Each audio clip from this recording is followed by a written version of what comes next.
Good evening guys, स्वागत है आपका अभिनंदन स्टडी पॉइंट चैनल पर। आज मैं आपको भारतीय संविधान इंडियन कॉन्स्टिट्यूशन के 20 महत्वपूर्ण प्रश्न करवाने वाला हूं जो आपके एग्जाम में बहुत बार पूछे जा चुके हैं और आने वाले सभी एग्जाम्स के लिए काफ़ी महत्वपूर्ण है। आप इस क्लास को लास्ट तक देखिए, आपको बहुत कुछ सीखने को जरूर मिलेगा। अगर आप इस चैनल पर नए हैं तो सब्सक्राइब कर ले चैनल को और बेल आइकन को प्रेस करना बिल्कुल भी ना भूलें लेटेस्ट वीडियो की अपडेट सबसे पहले आपको मिलने के लिए। तो आइए स्टार्ट करते हैं आज की क्लास को। आज का पहला प्रश्न है, भारतीय संविधान सभा की प्रथम बैठक कब हुई थी? राइट आंसर होगा आपका 9 दिसंबर 1946। 9 दिसंबर 1946 को भारतीय संविधान सभा की प्रथम बैठक हुई थी। आप इसको ध्यान रखिएगा, एग्जाम में बहुत बार पूछा जा चुका है।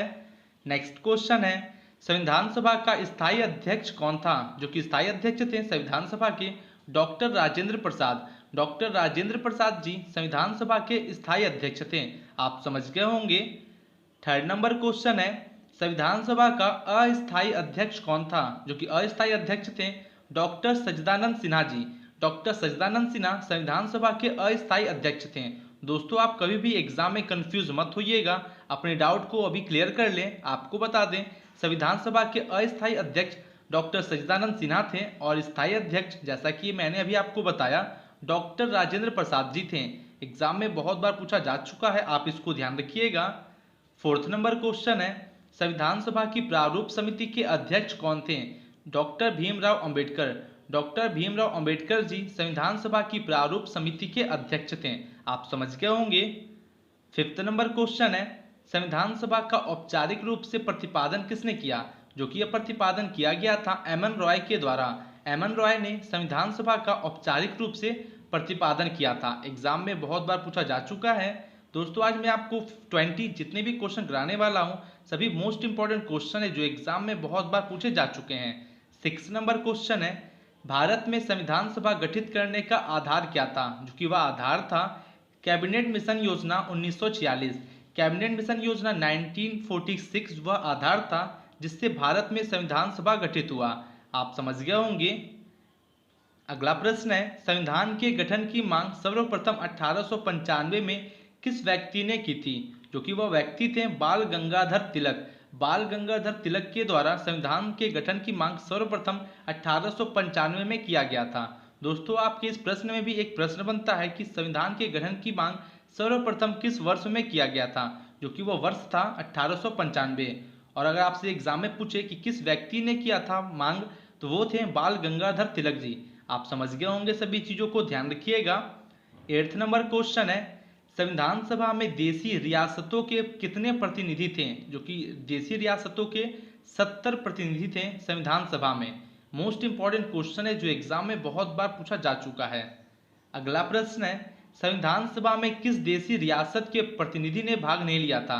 जो कि हैदराबाद के निजाम। हैदराबाद के निजाम जो कि संविधान सभा में एक प्रतिनिधि थे, उन्होंने क्या है भाग नहीं लिया था। आप समझ गए होंगे। 10th नंबर क्वेश्चन है, बी आर अम्बेडकर कहाँ के संविधान सभा में निर्वाचित हुए? भीमराव अम्बेडकर जी बंगाल से संविधान सभा में निर्वाचित हुए थे। आप समझ गए होंगे, ध्यान रखिएगा इसको। अगला प्रश्न है, संविधान सभा का संवैधानिक सलाहकार किसे नियुक्त किया गया था? राइट आंसर होगा आपका B N Rau. B N Rau ji को संविधान सभा का संवैधानिक सलाहकार के रूप में नियुक्त किया गया था। एग्जाम के लिए महत्वपूर्ण है, आप इसको ध्यान रखिएगा। 12th नंबर क्वेश्चन है, संविधान सभा की प्रारूप समिति का गठन कब हुआ था? जो कि प्रारूप समिति का गठन 29 अगस्त 1947, 29 अगस्त 1947 को संविधान सभा की प्रारूप समिति का गठन हुआ था। आप ध्यान रखिएगा, इसको भी एग्जाम के लिए महत्वपूर्ण है। 13 नंबर क्वेश्चन है, संविधान की प्रारूप समिति के समक्ष प्रस्तावना का प्रस्ताव किसने रखा? जो कि यह प्रस्ताव रखा गया था जवाहरलाल नेहरू के द्वारा। चाचा जवाहरलाल नेहरू जी के द्वारा संविधान की प्रारूप समिति के समक्ष प्रस्तावना का प्रस्ताव रखा गया था। आप समझ गए होंगे। नेक्स्ट क्वेश्चन है, संविधान सभा की रचना हेतु संविधान का विचार सर्वप्रथम किसने प्रस्तुत किया? जो कि यह विचार प्रस्तुत किया गया था स्वराज पार्टी के द्वारा। और यह कब प्रस्तुत किया गया था? 1924 में। स्वराज पार्टी ने 1924 में संविधान सभा की रचना हेतु संविधान का विचार सर्वप्रथम प्रस्तुत किया था। एग्जाम में बहुत बार पूछा जा चुका है, आप इसको ध्यान रखिएगा। दोस्तों, अगर आपको ये क्लास अच्छी लग रही हो तो लाइक करें, कमेंट करें और शेयर जरूर करें। अगर आप इस चैनल पर नए हैं तो सब्सक्राइब कर ले चैनल को और बेल आइकन को प्रेस करना बिल्कुल भी ना भूलें लेटेस्ट वीडियो की अपडेट सबसे पहले आपको मिलने के लिए। 15 नंबर क्वेश्चन है, संविधान सभा में भारत के संविधान को कब स्वीकृत किया गया था? जो कि है 26 नवंबर 1946। 26 नवंबर 1946 को संविधान सभा में भारत के संविधान को स्वीकृत किया गया था। एग्जाम के लिए महत्वपूर्ण है, आप इसको ध्यान रखिएगा। अगला प्रश्न है, संविधान को बनाने में कितना समय लगा? तो दोस्तों संविधान को बनाने में 2 वर्ष 11 माह और 18 दिन लगे थे। एग्जाम के लिए मोस्ट इंपॉर्टेंट क्वेश्चन है जो बहुत बार पूछा जा चुका है कि संविधान को बनाने में कितना समय लगा था? 2 वर्ष 11 माह और 18 दिन लगे थे। आप समझ गए होंगे। दोस्तों सभी प्रश्न जो है एक दूसरे से रिलेटेड है ताकि आपको समझने में और सीखने में काफी आसानी हो। 17 नंबर क्वेश्चन है, संविधान में कितने अनुच्छेद हैं?